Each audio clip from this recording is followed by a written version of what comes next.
This is your girl Yannick Taylor, aka Priestess, hostess of Conversations with the Priestess. Here's a preview of what you may hear on Conversations with the Priestess. We weren't meant for monogamy, let's be honest. Like, we have needs, let's be real. And communicating that, what you want, what you don't want, what sets up.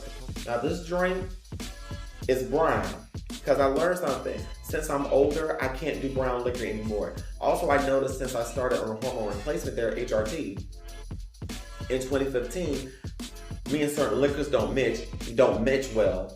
I don't know whether... And I recognize that a lot of men love to be dominated by women. And that's because men are seen as these leaders, as this big alpha male dominant being. And because they're put on this pedestal of being leaders, sometimes they want to be submissive. Back when I cosplayed a Butch Queen in South Carolina around 2011, I was on Craigslist. This is when Craigslist was bumping and before they had gotten rid of the personal section. I hope you enjoyed that preview. Join me on Wednesdays at 9 p.m. for Priestess After Dark. Full video versions of the podcast can be found on patreon.com/CWT Priestess, and join me on Fridays at noon for our regular Friday post. Live, love, and be free. Smooches. Available on Spotify, Apple Podcasts, YouTube, anywhere you download and stream podcasts. Four Pillar Sports, a podcast for sports fans, made by sports fans. Join Chris and Randy every week as they dive deep into football, basketball, baseball, and professional wrestling. Catch For Pillar Sports on all major platforms. And remember, keep on talking sports. Hey, what's going on, everybody? Welcome to another episode of Conversations with the Priestess. This is your girl, Yanni T. The priestess, never your mistress, only your mistress if you're nasty. On this week, we're going to discuss a lot, but mainly going for your dreams in the Priestess Wisdom section. And y'all, let's get into Meg the Stallion and Meg Kelly's little tirade about being blocked. We have a lot of things that we're going to cover on this episode. Let's get the show started. Hit that intro, y'all. Come on, grab a seat and have a conversation with the priestess. Oh, pour yourself a glass of wine or some water or whatever you want. We're gonna gab it up. What's up, everybody? This is your girl, Yanni T, the priestess, never your mistress. Thank you for listening to this podcast. The music that you hear me singing over is Just the Way You Are by M. Fazal. Sit back, relax. Let's get into the show.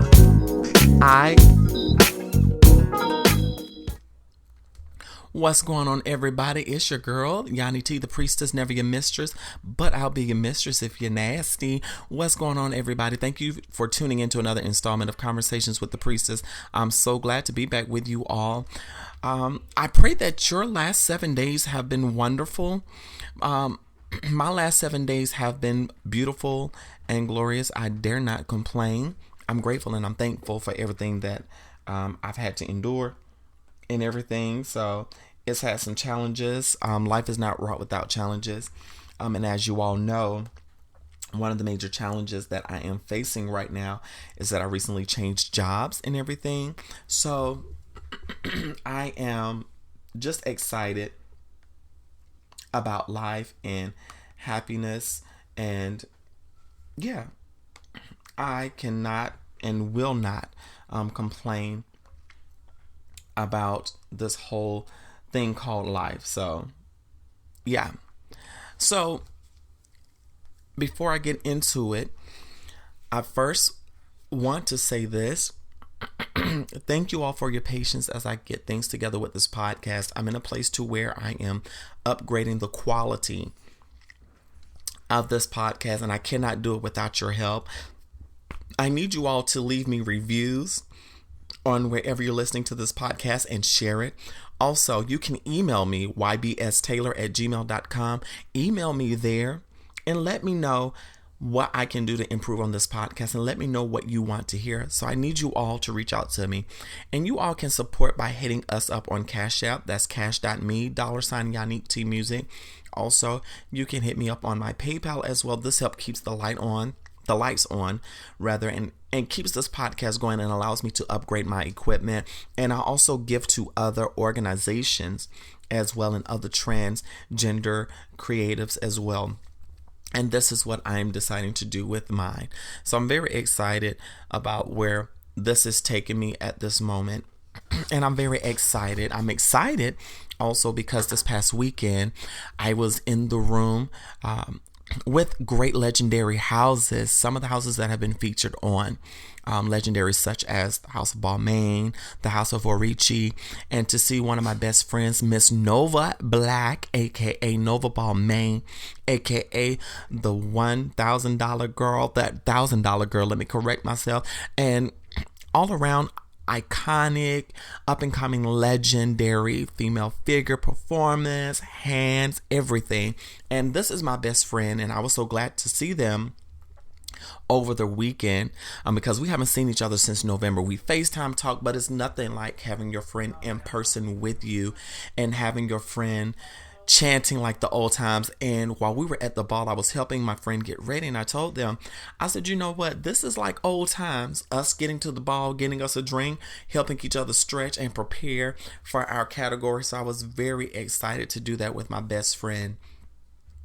And the fact that my best friend and I have been friends for over 10 years.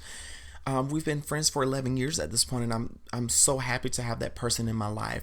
They were there with me when I found out that I was HIV positive, when I went through my nasty breakup, even at the start of my transition. We have had some mad capers together, and we were just talking at how we have been in some dangerous ass situations that could have cost us our lives, could have cost us everything. But now, thanks be unto God that always causes us to triumph. And I'm just so grateful for my bestie being there for me. And I love my bestie. Wouldn't take anything in the world for them. And so it was just great to be in the facility with all of us there, seeing old friends. And I really felt the love in the atmosphere because it's been a few years that I've walked the ball in mainstream due to me taking a break to focus on my transition and focus on my mental health, which is very important for me at this given moment. I always tell people to take care of your mental health first. I don't care about anything else. Take care of you first. Fuck what everybody else say. Take care of your mental health. And I'm just so grateful and thankful for that. And I felt the love in so many different ways as I walked into the ball. A few people walked up to me, and one in particular yelled and was like, "Are you Yannick Taylor? Are you the priestess?" I said, "Yes, that's me." And they was like, "Oh my gosh, this girl I was telling you about that be doing all that singing. Oh my gosh, she is fabulous." And they just told me how I've been an inspiration to them, and that let me know that my work has not been in vain. Because here lately I've had up and down moments, and this could very well be the depression talking or anxiety, which I decree and declare that I have victory over. They told me that they have been blessed, and I'm so grateful to hear that, and that blessed me because I had been feeling, as I said, like it was all in vain, like it wasn't going anywhere. And on top of that, I am just grateful, and it blessed my spirit very greatly. It blessed me so much for that. And I'm just happy. I'm just happy for that at this moment. And I also got even better news once I got back from the ball. Many of you know that on June 30th, I got my letter for my gender affirming surgeries. And that means the world to me. So now I'm able to proceed with the things that will help me to greater become the woman that I am. And it's big for me. It's big for me because it has really blessed my life. Yes, it has really blessed my life. So I'm grateful and I'm thankful. So But before we jump into it, I want to give a shout out. I got to start with this person first. Big shout out to Activists for Diversity. You know her as Mary in 227, as Florence on the Jeffersons. You've seen her and heard her voice in 101 Dalmatians. You've heard her teachings. You've seen her in various short films. You've seen her in the Hughleys. Y'all, I want to give it up for Miss Marla Gibbs. At 90 years old, this very accomplished woman has received her Hollywood Walk of Fame. And I'm so grateful to see this. She has been more than deserving of this. She deserved this back in the 90s for her work. Even in the sketch comedy shows that she's done, her being a well-rounded actress. I've seen her in serious roles. I've seen her in comic roles. I've heard her speak up against violence against black and brown bodies. And just the fact that Tisha Campbell and many other people in entertainment came together. You've seen them pay homage to her in Black Lady Sketch Show. Just to see her get her flowers while she is yet living. I'm so grateful to see that. Congratulations to Marla Gibbs. She has given a voice to people like Jennifer Lewis. Even to Jackie Harry. To Jack A. To many other countless women like Robin Thede. And our favorite female comics, our favorite feminine, or our favorite comedians across the globe, male and female. So I'm excited to see her in this atmosphere and her getting her things. She deserves her things. I don't care what nobody says. She deserves her things. Not only that, but let's give it up for black women, period. And I want to give it up for this model and actress, Miss Lena Bloom, who has become the first trans person, the first black trans woman at that, the first black trans and Filipino to be on this year's cover of Sports Illustrated swimsuit issue on this edition. She dedicates this cover, and I'm going to put this, she says, I dedicate this cover to all ballroom femme queens past, present, and future. She said, many girls like us don't have the chance to live our dreams or to live long at all. I hope my cover empowers those who are struggling to be seen, to feel valued. This moment heals a lot of pain in the world. We deserve this moment. We have waited millions of years to show up as survivors and be seen as full humans filled with wonder. And I'm so grateful to see this happen in my lifetime. That gives me encouragement right there. And the fact that she acknowledges our ballroom women, the women who have paved the way for other trans women. I'm so grateful to hear this, because knowing that over 35 plus trans women, reported and unreported, have lost their lives in 2021. This has proven to be the deadliest year for black trans women, for trans women of color. And to see that we have an example that you can be whatever you set your mind to. And this is not the first time she's broken barriers. In 2014, she was one of the first trans women to walk runway at the Paris Fashion Week, the first trans woman of color to star in a film at the Cannes Festival, and the first trans woman to grace the pages of Vogue India. And I'm so excited because she's not the only woman of color, but she's one of three. I gotta give kudos to Naomi Osaka and rapper Megan Thee Stallion. Meg Thee Stallion is the first rapper to grace the cover of Sports Illustrated, and Osaka is also biracial with a Japanese mother and a Haitian father. So they are all making strides, and I give kudos to these black women, and to those who are trying to come against black women in any shape, form, or fashion. Shame on you, because they are doing it. They are doing it, and I love it. I love it. I love it. Kudos to these black trans women. And I don't see why any black man would want to trash black women. You came from a black woman. Your child is going to be black. And your aunties, your sisters are black. Come on now. We've got to do better. And there's nothing more upsetting than to see black men trash and shit on black women on a regular basis. I can't stand that. I really can't. So we got to keep pressing and uplifting our black women by any means necessary. And the fact that this comes with these new bans concerning trans athletes.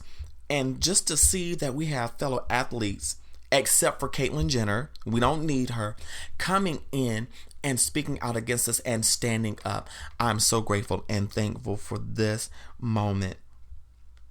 And also the fact that the Olympics is doing little things, have these rules set up to ban black women. And we're seeing this. And we've got to stop trashing black women, which leads me to another article that I read. And I want you to go follow this woman, this food blogger and all around excellent chef, personality. I want to give a big shout out to private chef Angela Davis, known as the Kitchenista. Her information will be posted, not for y'all to harass her after I say this, but I love her. I found out about her through Jaden XD. Big shout out to Jaden XD as well. Y'all go follow them and make sure you support their Patreon.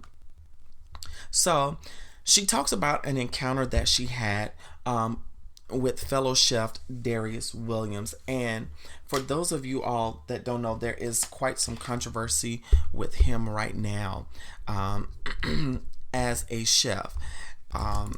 Just seeing how recently he's had run in and how he's been treating black women, different things like that. And not only has the Kitchenista answered this, but Sunny Anderson has jumped on this.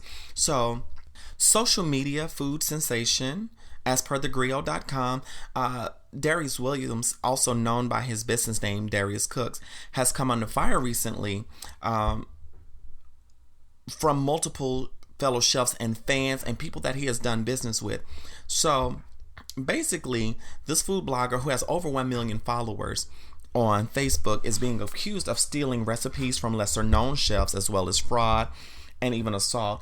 There's been some allegations against Williams for over a year from various people who accused him of not sending cookbooks that they ordered, or refusing to refund tickets to private dining parties and things which have frequently been scheduled, then canceled. And it's earned him multiple complaints with the Better Business Bureau. But last week, fellow chef Angela Davis mollywopped his ass, honey.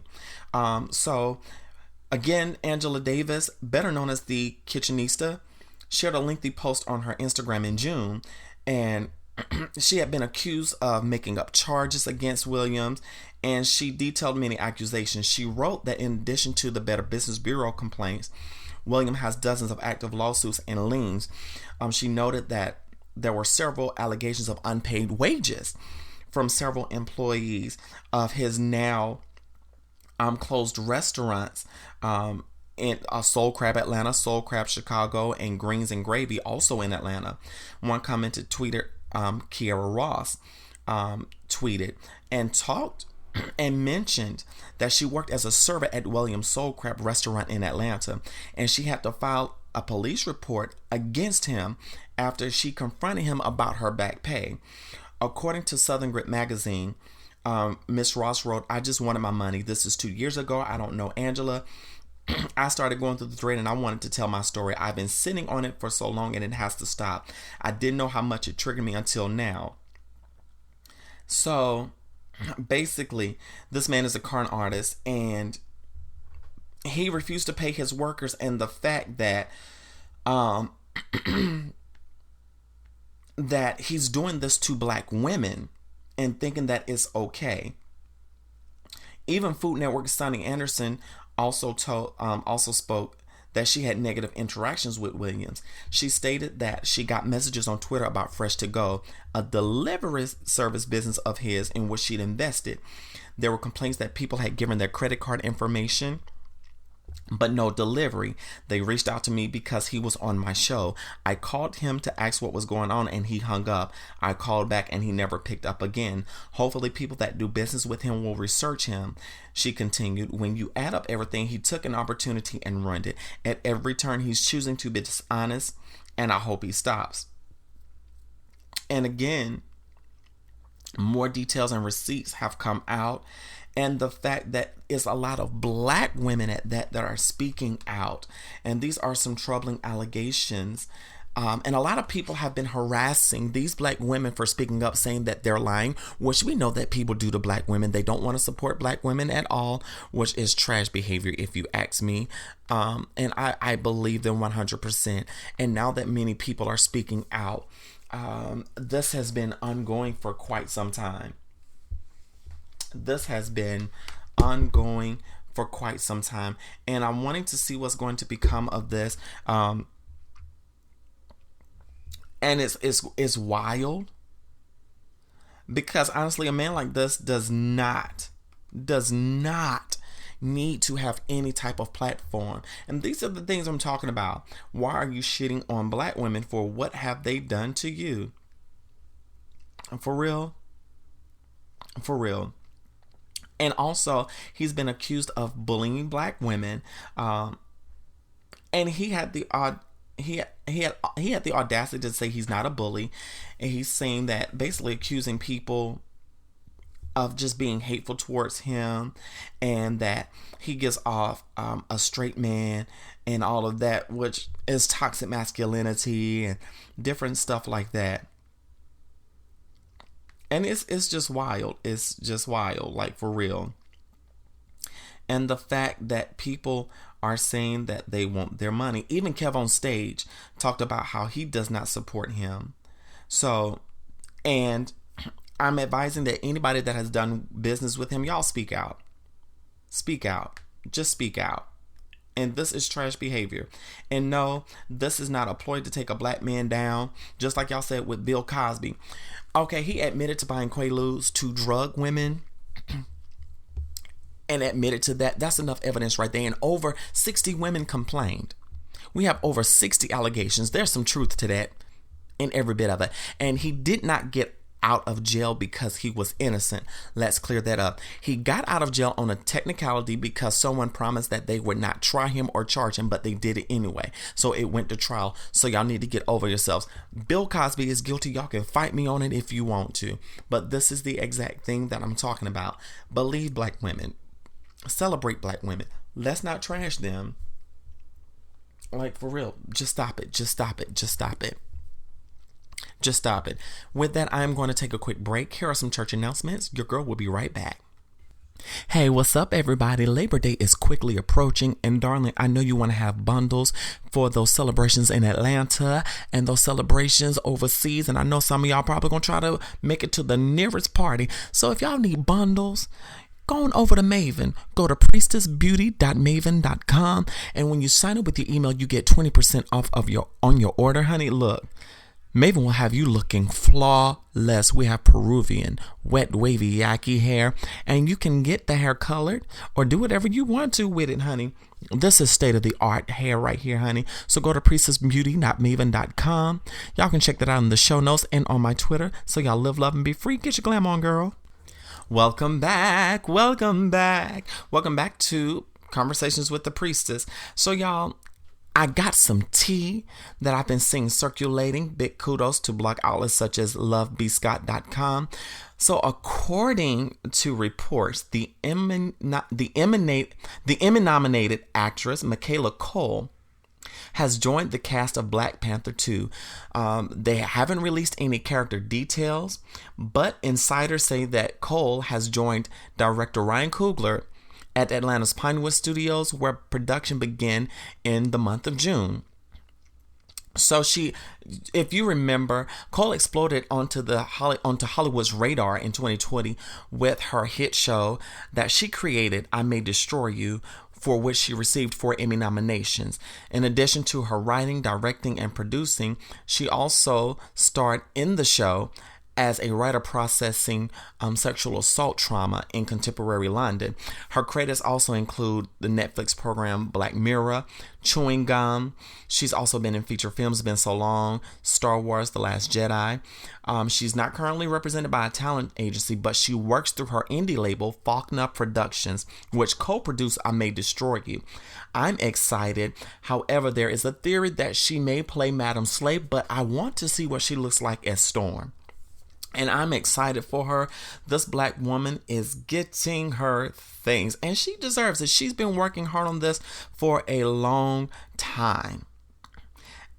And I'm excited to see this woman, this black woman at that, do her darn thing.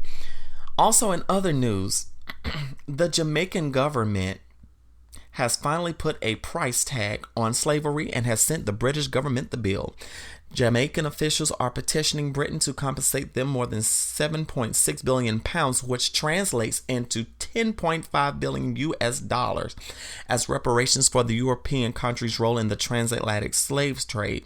Reuters reports an estimated 600,000 Africans were shipped to Jamaica to be chattel slaves, according to the National Library of Jamaica. And the country was first colonized, as we know, by Spain and then Britain, and which was a British colony until it became independent in 1962. And now that slavery has been abolished, Jamaican lawmaker Mike Henry is initiating the reparations petition. He says, "I'm asking for the same amount of money to be paid to the slaves that was paid to the slave owners," he said. And I'm happy to hear this. I am happy to hear this. Upon approval from Jamaica's National Commission on Reparations, this petition will be filed, pending advice from Jamaica's Attorney General and 3 legal teams. It will then head to Queen Elizabeth. What a way to take the crown down, y'all. So with this, we're going to see some major changes. So I wanted to keep up with the story, and I'm glad to hear that, because this has been a long time coming. It's time for reparations, and black people in America have been waiting for reparations for a long time. We're still waiting for a law to be passed for our lives to matter, and we've been overlooked for far too long, and we're going to get our things. And I am so excited. So excited that this is happening, and I want to keep up with this, and I pray and hope that they get their things. Speaking of which, about slavery, and we're gonna get off of this topic, there is a photo circulating of a mixed race couple, a young black man and a white woman, that has been circulating for their engagement or wedding photos, and it obviously takes place on a plantation, which is already disturbing. But what's even more disturbing is that this young black man is dressed up as a slave, and this white woman is portraying as his white savior. Now, I'm not being racist or bashing white people at all. I'm stating the facts, and I do apologize in advance, but I have to call this out. The fact that they're doing this photo shoot, and then we later see him as a free man, standing at the little cottage and dressed up real nice. I'm disturbed because, number one, slavery in 2021, that I already have an issue with weddings on plantations and the idea that the antebellum South is still a thing. Baby, y'all lost the war. Let it go. Give it up. Turn it loose. Y'all still racist and full of shit. But the fact that they thought that this was okay to portray that, especially from a mixed race couple, I have a problem. Sir, are you not in touch with your blackness, number one? And to the young lady, baby, really? This is depicting this man as if he's your slave and he's okay with it. And for me, this goes back. This goes to a Stockholm Syndrome type mindset, if that's what I can call it. And this really disturbed me, because I'm like, dude, you're black. Your ancestors are black. Your ancestors died in slavery and fought to be free from slavery. Why would you then glorify this and romanticize this like it's no big deal? You are giving racist people and people who think slavery was a myth an idea that black people enjoyed slavery, that it was a choice, and it was not. It was the most hellified 400 years of our people's existence, and here you are glorifying this like it's some odd thing. And then this is not only feeding into a narrative, but sir, you obviously must not realize what's going on. And I don't know your background, but I pray that you know your history. Like, this is disturbing. So why would you even consider this as a thing? This is like a slap into the face for all of the work that we have done as a black community to be free on all fronts. And yes, I have a problem with that. And if y'all have a problem that I have a problem with it, well, it sucks to be you right now. This is craziness. Like, sir, Who in your family said that this was okay? Who told you that this was okay? And who okayed this? Like, why were you even okay with this? Did your family not tell you that it was dumb for you to do that? Did your family not? Or and I'm sorry if your family is not present in your life, but sir, this was not cool. This was not cool at all, like, for real. And granted, I don't know these people and don't want to get to know them at all. But this is coon behavior. It was coon behavior. That's exactly what it is, coon behavior. And I might get banned for this, but I don't care at this point. And I'm like,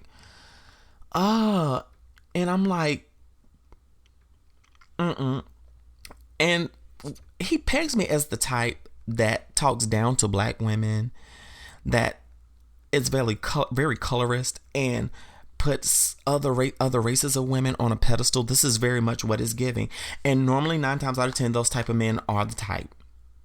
They are the type to do this, and nothing is said about it. But when black women speak out about it, we're told that we're in the wrong. And I have a major problem with that. I have a major problem with that. And not only that, but black women and women of color already catch hell anyway for simply existing. Let's look at how they did Naomi Osaka when she had stepped away from the French Open tournament, and how they did her because she took in account to her mental health. Also, how they did Sha'Carri Richardson when they gave Michael Phelps a free pass, which we know they knew he was on drugs while he was at the Olympics. Come on, don't act dumb. They cover up things like that. And the fact that we have a 50-year-old woman by the name of Megyn Kelly, which we know was fired from a news outlet for her racist tweets and things like that. She had the audacity to get mad because Naomi Osaka blocked her. After she came with her, she said, "Osaka blocked me while taking a shot at me," Kelly tweeted. She is apparently arguing that she shot her many covers before publicly claiming she was too socially anxious to deal with press. Truth is, she doesn't like cues or questions she can't control. Admitted. Honey, Megyn Kelly, ain't nobody worried about you, boo. Ain't nobody studying you, boo. Who are you? You're some jaded, dried up prune of a woman who's mad because she can only get her kicks off on assaulting other people. Like, for real, honey, shut up. And the fact that this is a prime example of Karen behavior, they go and cry victim like, oh, somebody blocked me. But in reality, okay, baby, no one cares, Megyn. And this is so funny. I like the shot that she took at her. Megyn said, and granted, I love what Naomi Osaka said. She said, and I'm going to paraphrase it. She said, well, since you are a journalist, and I got it right here. She said, seeing as you're a journalist, I would have assumed you would take the time to research what the lead times are for magazines. If you did that, you would have found out I shot all of my covers last year. And this is all stemming from the fact that she talked about her mental health struggles. Baby, if you know anything, magazine covers are done a year or so in advance. This could have been done in late 2019 or early 2020 before the pandemic. Like, for real. And the fact that this woman, Megyn Kelly, was fired from Fox News in 2017 after she questioned why blackface was racist during Halloween. Like, for real. And the fact that she keeps coming for Naomi Osaka is funny to me. Not only that, but Piers Morgan joined in, a regular harasser of women of color. So I'm like, why are y'all obsessed with women of color when y'all can cry mental health problems when y'all show y'all asses in a store or shoot somebody and you get a right to say, I was having a bad day? It doesn't work like that. And now people are holding fire to y'all's asses and y'all want to get upset. Megyn Kelly and those that are like her, people have a right to block you, especially if they don't want to deal with your bullshit. If they don't want to deal with your bull, fine. but you gonna reap the consequences of your actions, you know, sooner or later. Like, come on, Megan, go take a laxative, go play with a vibrator, and go find a brain, honey. Go find a brain. Go find Jesus. Go find something, honey. I don't even think Jesus want to be dealing with you, honey. You look like a dried up. I'm going to tell you what Megyn Kelly looks like. Megyn Kelly looked like a wilted melon in the refrigerator that's still fighting to survive. That's what she looked like. And I'm not joning on her, but it's so funny that these same type of Karens want to yell about being oppressed and fighting for women's rights, but they are racist toward other black women. How is that feminism? No, it's called you're benefiting off of a system of white supremacy and white feminism, which you fail to include black women in on a regular basis. That's why black women started the Me Too movement, but y'all tried to hijack that. That's why when black women start something, y'all try to hijack it. Y'all try to hijack black culture, but I'm not going to get on that today. You know, for real. And that's all I'm going to say on that. So I'm going to take another quick break, and we're going to come back with some priestess wisdom, okay? Love you. For Pillar Sports, a podcast for sports fans, made by sports fans. Join Chris and Randy every week as they dive deep into football, basketball, baseball, and professional wrestling. Catch For Pillar Sports on all major platforms. And remember, keep on talking sports.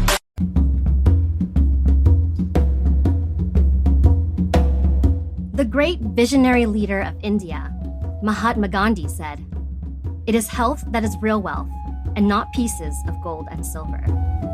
Listen to the Healthy Grocer radio show on your favorite podcast platform. We know that health is our greatest wealth, and we will be discussing all aspects of natural healing. Explore everything from supplements, superfoods, and healthy lifestyle choices to help conquer stress and boost productivity. Top industry experts and natural health professionals join us for a deep dive into our healing journey. You can find the Healthy Grocer radio show on demand every day, wherever you listen to your favorite podcasts. And remember, health is your greatest wealth.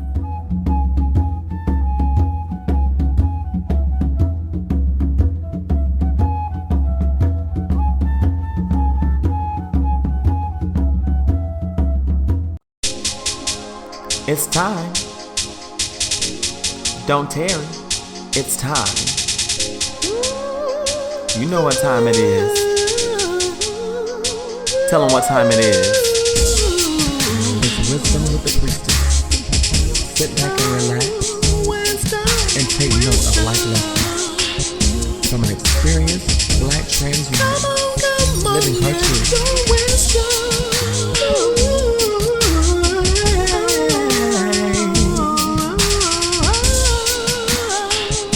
Wisdom with the Priestess.